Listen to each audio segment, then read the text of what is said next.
Seja bem-vindo ao vídeo e hoje eu vou te convidar aqui através de uma aula super interessante na qual eu vou revelar para você o diagnóstico que eu utilizo para poder analisar negócios na qual eu me deparo aqui no dia a dia, seja de clientes ou de possíveis clientes, em que com quatro dimensões a gente já consegue ver a qualidade desse modelo de negócio, tá? Então, antes da gente analisar marketing, criar estratégias de marketing, construir tráfego pago, conteúdo para as redes sociais, landing pages e processo comercial, a gente vai primeiro dar um passo atrás, analisar essa estrutura para depois a gente avançar, né, e colocar a mão na massa, tá? Você vai perceber aqui que com esse framework aqui, algumas perguntinhas você já descobre ali se esse negócio tem forças, fraquezas, tem ameaças ou oportunidades pairando para a gente poder fazer os devidos ajustes, tá? Dificilmente a gente encontra um negócio 100% ajustado, tá? A maioria tem algum problema estrutural, e é isso que esse modo de trabalho que a gente faz aqui ajuda o cliente, né? Ou pelo menos traz ali um diagnóstico muito legal num primeiro contato conosco, e ele sai melhor, né, desse encontro, já sabendo talvez aquilo que ele tem que se preocupar, né, em trabalhar, em aprimorar no negócio dele. Tá certo? Já falei demais, vou te convidar para a tela aqui para te mostrar isso, mas antes eu vou te pedir para poder dar um like aqui e se inscrever no canal, porque isso ajuda muito o nosso trabalho aqui. Então vamos para a tela comigo aqui. Aqui nós temos um modelo de negócio, né, que é a relação entre produto, canais, modelo de rentabilização e mercado, tá certo? Quando a gente tem essas quatro dimensões do modelo de negócio em pura harmonia, né, nós temos o que a gente chama de fit, né, que vem do inglês, seria aqui um encaixe, né, nós estamos com a estrutura bem azeitada, né? Nós temos um encaixe entre mercado e produto, produto e canal, canal e modelo, modelo e mercado. Qual que é a ideia minha, tá? Trazer um vídeo que a gente possa entrar aqui nessas relações de fit e explicar um pouquinho de cada um aqui para ampliar o seu conhecimento, tá?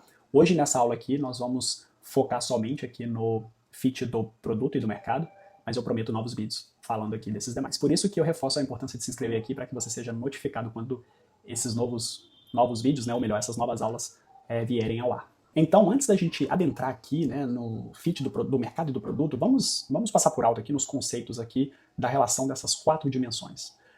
Produto aqui eu quero que você entenda no contexto amplo da palavra, tá? Talvez você seja um prestador de serviço, talvez você tenha um infoproduto, mas tudo isso vai ser produto aqui pra gente, tá? Produto aqui no caso é a solução que você oferece pro mercado. Mercado esse que tá cheio de problema, tá? Então, quantos mercados nós não temos, né, que estão com necessidades ali, né, com dores, problemas que os produtos vêm para poder solucionar. Essa é a melhor forma da gente identificar esse encaixe entre mercado e produto. É quando o mercado tem um problema e esse produto soluciona. Naturalmente, esse mercado vai começar a assimilar esse produto, tá?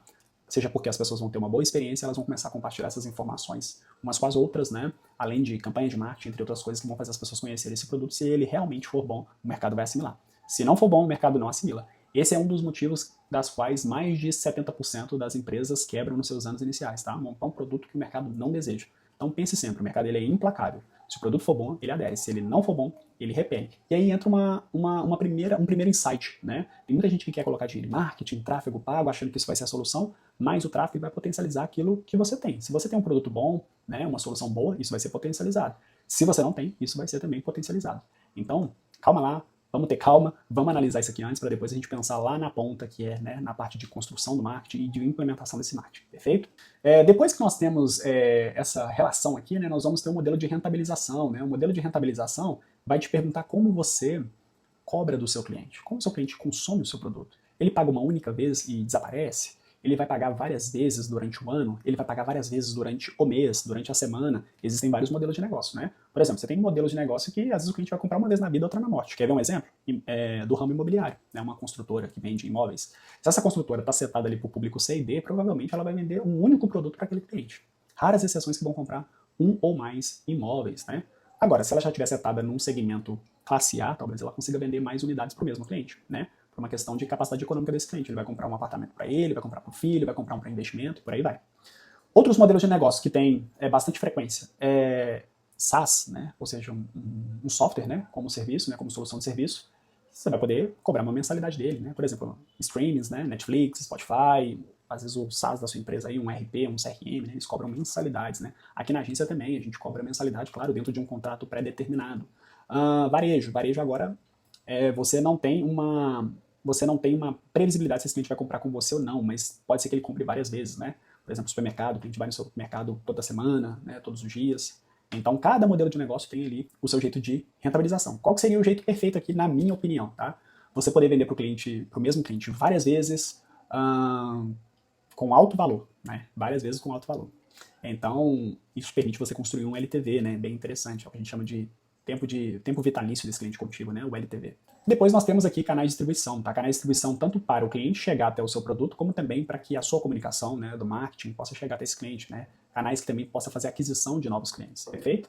Então é muito interessante a gente entender isso aqui. Então, como eu disse, né, o encaixe perfeito dessas 4 dimensões vai produzir um negócio perene, um negócio com possibilidade de escalar, tá? No mercado aqui também tem algo interessante que é o seguinte, se esse mercado for muito pequeno, ou seja, com baixo grau de consciência, de duas uma, você vai ter um esforço muito grande para criar clientes, ou não compensa atuar nesse mercado porque você tem uma demanda limitada, né? Então esse mercado ele precisa de ter um número de potenciais clientes, né, de usuários, de adotantes ali da sua solução para que isso seja viável, economicamente falando. Legal? Então, dadas as considerações iniciais, vamos avançar aqui. Nós vamos trabalhar hoje em cima do fit do mercado e do produto. Legal? O fit do mercado e do produto pode ser entendido também, né, em outras literaturas, em outros locais, como PMF, tá? É a mesma coisa, só que é a sigla em inglês. Product Market Fit, tá? E o primeiro indicador que a gente vai buscar para analisar se o seu produto está dando fit com o mercado é a curva de retenção, tá? A curva de retenção, ela vai mostrar para a gente se o produto é bom e se ele está sendo aderido ou não, tá? Então aqui nós temos 2 produtos nesse gráfico, o produto B, que é a linha verde, e o produto A, que é a linha azul. Olha a diferença. O produto verde, ele começa aqui com uma adoção e depois ele não retém praticamente nada, né? A gente vai perdendo esse cliente até chegar em 0. Aqui no eixo do gráfico nós temos o tempo, né? E aqui o percentual de ativação, né, desse cliente, ou melhor, dessa base de clientes, perfeito? Já o produto A, que é o azul, ele já tem um PMF, ele já é um produto que já deu fit, né, com o mercado. Olha só, é normal, né, em todo produto você tem uma queda acentuada aqui no início, mas o ideal é que essa linha se estabilize e ela caminhe paralelamente com o nosso eixo X, tá certo? Só para exemplo de vocês, o Netflix ele tem uma retenção de 65% aproximadamente no primeiro ano, e depois, nos próximos anos, essa retenção cai para 35%, se não me falha a memória, tá? Ou seja, então o Netflix aqui ele faz aquisição de clientes, e aí isso dá uma queda aqui inicialmente, aí ele estabiliza no primeiro ano e depois cai mais um pouco e ele estabiliza para os anos seguintes.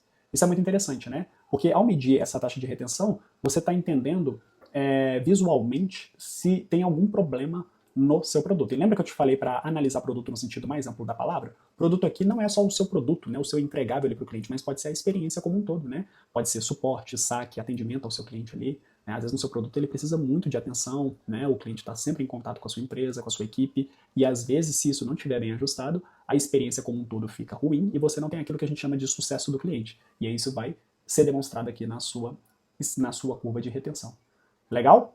Ah, Rafael, eu tenho um produto que eu vendo uma vez para o cliente e não vendo mais. Aí é uma questão de analisar lá na dimensão do modelo. Será que dá para a gente ajustar? Dá para criar uma assinatura? Dá para a gente encontrar um outro produto que nos dê essa previsibilidade de caixa? Né? Pensa num negócio como o Netflix aqui. Se ela tem uma retenção aqui de 35%, né, é só pegar a base dela, a quantidade de gente que está assinada, e multiplicar pelo ticket dela vezes o tempo que esse cliente fica. Ela já tem caixa previsível para o futuro. Isso faz toda a diferença, não faz?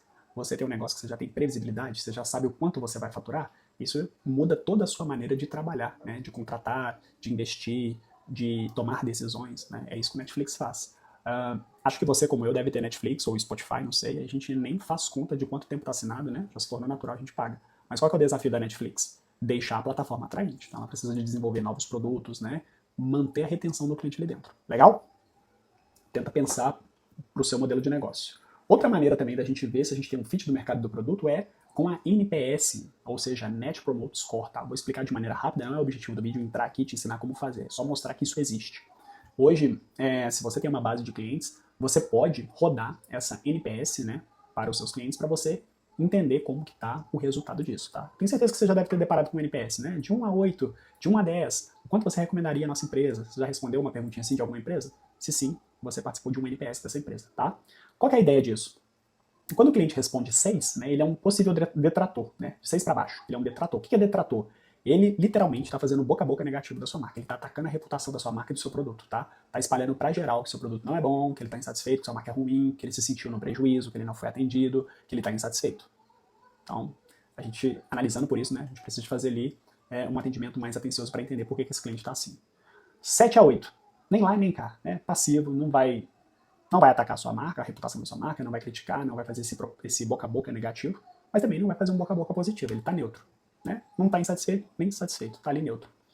E o promotor é o ideal, é aquele cara que está advogando pela sua marca, né? Ele está falando da sua marca sem precisar de nenhum incentivo, ele está tão satisfeito, né? Ele teve uma experiência tão incrível com a sua empresa, com o seu produto, que ele está falando para todas as pessoas. A gente tem uma estimativa que uma pessoa faça o boca a boca positivo para 1 a 2 pessoas, tá? E o detrator, mais do que isso, ele vai falar para todas as pessoas que ele tiver oportunidade, porque a insatisfação, né? As emoções mais negativas, né? Elas têm um poder maior na vida das pessoas. Então, voltando para o NPS aqui, qual que é o cálculo que tem que ser feito? O NPS ele tem uma escala que vai de menos 100 a 100, tá? O ideal é que o seu produto esteja, a sua base de cliente esteja operando ali de 65 para cima, tá? Abaixo de 65 não quer dizer que tá ruim, mas abaixo de 0, né? De 0 para negativo, aí você tá com um problema que você precisa rapidamente verificar para buscar correções, tá? Como que faz esse cálculo? Vamos imaginar que a gente tem uma base de 100 clientes, né? E aí 60 clientes são promotores da marca e 40 são detratores. Só pegar 60, né, pega promotor e subtraia detrator. Ou seja, 60 menos 40, a gente tem um NPS de 20. Como eu disse, não tá ruim, tá legal. Mas o NPS ideal seria ali de 65 para 100. Então dá para trabalhar essa sua base, porque, veja bem, né, 40 pessoas, né, 40% da base detrator já é ruim, já tem um impacto na empresa, né, pensando a médio e longo prazo. Por outro lado, uma mesma base de 100 clientes, se 60 for detratores e 40% promotor, aí você vai ter um número negativo, né? 40 menos 60 é menos 20. Aí você está com um problema. Você precisa de ajustar. E isso aqui vai dizer que o seu produto, vai dizer por que o seu produto não está tracionando, não está dando fit com o mercado. Porque tem alguma coisa que está gerando insatisfação. Insatisfação ao ponto da pessoa não só não ficar chateada, mas como comentar, falar isso com outras pessoas. E aí, como eu te falei, essa análise de promotor e detrator é uma análise de progressão geométrica, né?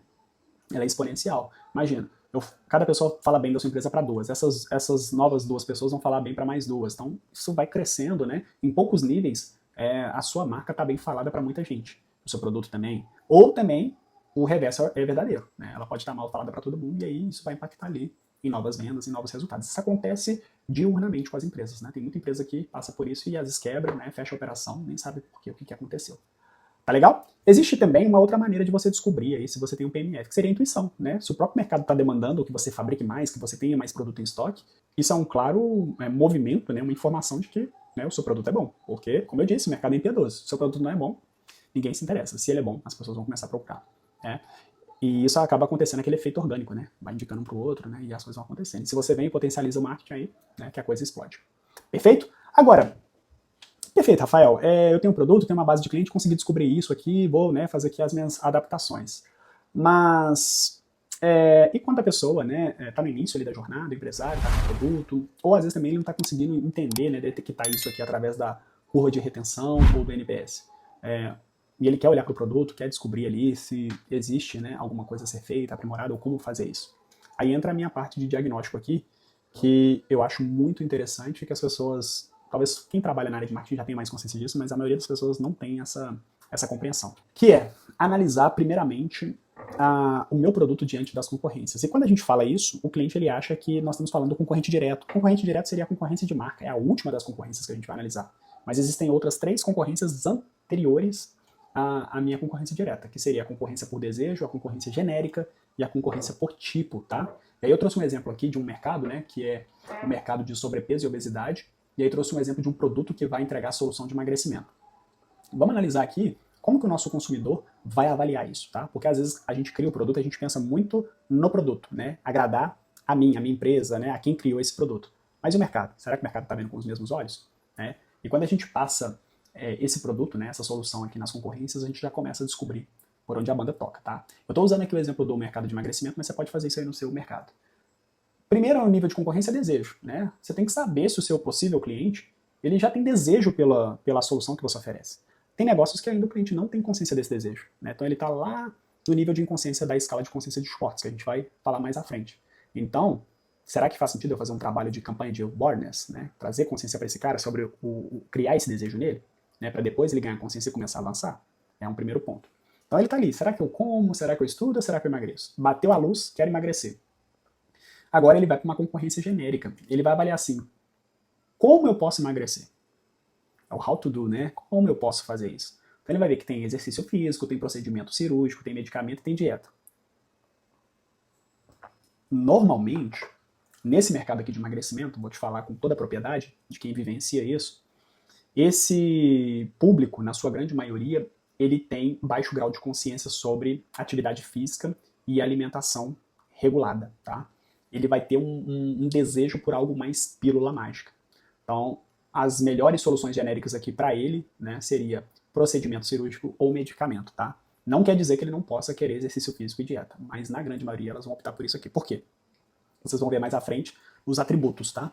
E aqui essas duas soluções elas têm dois atributos. Elas têm facilidade e agilidade, ou seja, ela gera resultado rápido e sem esforço da pessoa, não é isso? Então vamos imaginar que ele escolheu o medicamento, né? Porque é menos invasivo do que o procedimento cirúrgico, no caso uma bariátrica. E aí a gente vai para a concorrência de tipo. Agora ele vai começar. Qual medicamento que eu utilizo? Então lá no passado a gente tinha a sibutramina, né? Que na verdade não é nenhum um medicamento para emagrecimento, é um medicamento psiquiátrico, né? Mas por ter efeito colateral de saciedade, coisas do tipo, as pessoas usavam isso aqui, né? Mercado paralelo, enfim. Faziam loucuras para poder alcançar esse atributo, esses dois atributos que eu estou dizendo, né? Facilidade e agilidade. Agora, atualmente, nós temos as canetas emagrecedoras, né, semaglutida e a atual tirzepatida, né? Então, a tirzepatida é a mais falada aí atualmente, a pessoa vai e escolhe essa aqui. E claro, com menos efeito colateral em tese, né? E aí agora que ela chega aqui na concorrência direta, né, na concorrência de marcas. Qual tirzepatida que eu vou comprar? A da Zepbound ou da Mounjaro, né? A gente conhece aqui a Mounjaro, mas a Zepbound também é uma concorrente aí que atua no mercado. Tá vendo como que o buraco é mais profundo, né? Então, como que eu vou já chegar trabalhando marketing para uma empresa dessa, sendo que às vezes o próprio empresário não tem esse entendimento aqui, ou ele nunca parou para analisar isso? Né? Isso aqui vai mostrar fragilidades do modelo de negócio, né? E vai dizer por que às vezes o produto não está vendendo, não está tracionando, né? Por que não gera leads, entre outras coisas mais que a gente só verifica lá na ponta. Perfeito? Vamos fazer um raio-x aqui agora. Vamos imaginar que a gente aqui é uma empresa de academia, né? Um ginásio ali de musculação. E lá no nosso marketing a gente está batendo muito no público de emagrecimento. Batendo, que eu falo, é buscando trazer esse público para a academia. A gente oferece aula experimental, né? A pessoa até vai, mas não fideliza, não fica, as taxas de conversão são baixas, ou às vezes esse cliente assina, né, contrata, depois ele desiste, ou ele para de frequentar e a minha frequência cai, né? Eu não consigo ter retenção. Porque provavelmente emagrecimento para academia não tem uma relação aqui de facilidade de esforço como tem medicamento e procedimento cirúrgico. Às vezes, esse mesmo cliente que você está disputando, ele vai lá e paga 40 mil numa bariátrica e não consegue pagar um ano de sua academia, que é super mais em conta. Por quê? Porque a relação de custo-benefício para ele na bariátrica é maior, mesmo ele pagando muito caro. Né? Vai resolver, em tese, o problema dele. Tá certo? Vamos analisar isso aqui mais para frente. Como as pessoas compram, né? Aqui tem uma estrutura, um gráfico, que vai mostrar, né, como que as pessoas compram. Né? É uma relação entre facilidade e velocidade. Claro que aqui à direita nós temos outros atributos importantes aqui, mas veja só. Soluções para satisfazer a necessidade relacionada com o transporte. Andar é uma maneira, né, de você se transportar, mas ela tem baixa velocidade e com o tempo ela não fica tão fácil, né? Você cansa, dá dor no pé, dá bolhas, né? Dependendo da distância, por exemplo, de uma cidade para outra, né? Patins já é mais veloz, mas nem é tão fácil assim, né? Tem a barreira de entrada aqui, você tem que aprender a se equilibrar, andar, né? Talvez, né, tem risco, não é tão seguro, né? Você pode sofrer acidente, cair, se machucar, colidir com veículos, etc. Bicicleta, poderia ter a motocicleta aqui, poderia ter patinete aqui intermediário, ônibus, carro, e aqui talvez seria a solução ideal. Aquela com mais velocidade, facilidade e talvez com mais segurança. Né? A gente poderia colocar aqui acima do carro helicóptero, avião, né? Mas o que acontece? Nem todo mundo tem a capacidade de pagar o preço por essa solução. Faz sentido? Lá em São Paulo, por exemplo, que é uma cidade, né, que enfrenta problemas de mobilidade urbana, se você colocasse helicóptero a preço de transporte coletivo, todo mundo ia querer, né? Por quê?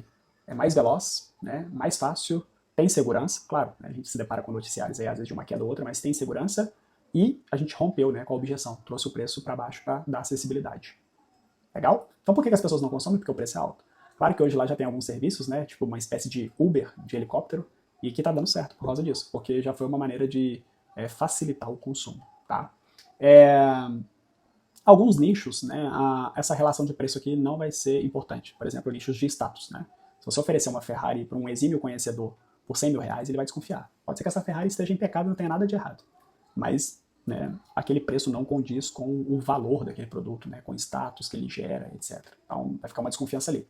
Mas normalmente, na maioria dos mercados, o cliente quer o produto que tenha mais utilidade, né? A utilidade seria um atributo que engloba todos os atributos, né? Ou seja, tem valor, tem facilidade, né, versus esforço, tem segurança, e a relação de real gasto para ter tudo isso é muito interessante para ele. É só a gente lembrar da bariátrica. A bariátrica custa 40 mil reais, é um dinheiro considerável. Mas na cabeça do cliente, cada real gasto por facilidade e esforço, para ele, vale a pena. Então o cliente ele não consome porque está caro ou porque está barato. É essa balança que ele faz na cabeça dele. Você tem que entender isso. Faz sentido? E às vezes você está achando que o problema está, no caso da academia, você está achando que o problema está no seu preço. Não é o seu preço. É porque você não está conseguindo construir esse valor na cabeça do cliente. Ou talvez educar ele de questões, né, de riscos que ele pode ter caminhando para essa solução que no seu caso não teria. No seu caso, ele trocaria tempo, né, tempo e esforço por segurança, por risco, melhor dizendo, né? Toda cirurgia tem risco, né? O médico faz o paciente assinar ali, né, um termo, né, de responsabilidade, porque o risco cirúrgico é inerente a qualquer procedimento, né? Então, será que vale a pena passar por isso? Algumas pessoas vão pensar que sim, outras não. É o caso, por exemplo, aqui em transporte da moto. A moto é muito mais eficiente do que o carro hoje em grandes cidades, que enfrentam o problema de mobilidade pública, né? Só que muita gente prefere passar o estresse do congestionamento do que pegar uma moto, porque a moto tem um risco. Às vezes no primeiro acidente você vai embora, né? Às vezes alguém bate em você está totalmente correto, mas alguém bate em você e pode tirar a sua vida ou pode te deixar numa situação de saúde muito ruim. Então, não é necessariamente só o preço, né? É uma série de atributos que o cliente vai analisar. Isso é muito interessante desde essa parte estratégica que a gente está analisando, mas levar isso para a comunicação, bem como para a equipe comercial conseguir entender aonde estão as objeções. Entende? É um tipo de framework que a gente utiliza que ele traz diagnósticos muito interessantes, vão acertar várias etapas ali dessa empresa. E aí, quando a gente faz essa análise, a gente chega aqui no diagnóstico, né? E aí tem essa pergunta aqui. Honestamente, em comparação aos concorrentes, seu produto é hoje a melhor opção em agilidade, facilidade e custo-benefício para o seu perfil de cliente ideal chegar ao resultado que ele busca? Você precisa ser honesto consigo aqui nessa pergunta. Porque igual o caso da academia. Quando a academia está setada para emagrecimento, ela não é a melhor. Ela não é a melhor opção, né? E pode doer isso, pode incomodar, mas essa é a verdade. Porque a gente tem que entender como o mercado entende as coisas. Tá certo? Se sua resposta for sim, é só trabalhar os canais de distribuição, que a gente vai ver em futuras aulas, né? Então, comunicar mais, mostrar o produto, porque o mercado, na hora que ele vê, ele vai aderir. Ele vai chupar ali, né? Vai consumir a sua solução, e aí você vai criar atração nesse modelo, e provavelmente, se tudo estiver certinho, tem grandes chances de escalar, né? De você crescer o negócio. Quando a resposta é não, aí nós temos aqui algumas possibilidades para a gente trabalhar, tá? Podem existir outras, tá? Mas essas aqui eu considero as primeiras que você precisa de olhar. Curva ABC. Então vamos trazer o exemplo aqui da academia novamente. Se a gente sabe que emagrecimento não é a nossa praia, quais outras vertentes, né, quais outros produtos eu posso oferecer para o mercado? A academia não é só para quem quer emagrecer. A academia é para quem quer ficar com um corpo bonito, ou seja, musculação, que vai modelar o corpo. Mas tem aquele tipo de público também que quer algo a mais, que é performance, né, fisiculturismo, né, ou seja, já virou competição, né? E esse é um tipo de público que está crescendo muito no Brasil, né? Haja visto aí a popularização, né, do Mr. Olympia na internet, né? A geração mais nova tem pegado gosto por esse esporte. E também tem um público mais velho que está buscando bem-estar, né? Não quer uma estética apurada, não quer ficar muito forte, mas quer estar treinando ali para poder envelhecer bem. Faz sentido? Então a gente tem 4 segmentos aqui. O que pode ser analisado aqui na curva ABC? Um teste, né? Um teste para poder entender qual público aqui pode dar mais fit com o seu negócio. Ou que você pode ter menos desafio para conquistar o quê? A fidelidade desse cliente, né? A lealdade dele. No mercado de emagrecimento, a lealdade é baixa, né? Por mais que ele vá na sua academia, ele não tem o hábito, né, da disciplina. Então você vai ter que trabalhar muito a parte de nível de consciência desse cliente, você conscientizar ele da importância de treino. Talvez isso não é um trabalho seu, é um trabalho de psicólogo, né? Que é autoconhecimento, desenvolvimento pessoal. Bem como também, esse público pode ser um público que não é leal a você porque ele tem acesso a empresas de benefícios e passes, então isso gera uma comoditização do produto de academia e não faz o cliente ficar fidelizado, né? Então, é ruim para a academia pensando nesse sentido, pensando em questões comerciais. Já o público de musculação pode ser aquele jovem, né? O adolescente para jovem que está muito ligado com a estética, com essa questão do sex appeal, né? Então, ele entende que ele tem que ir para a academia, né?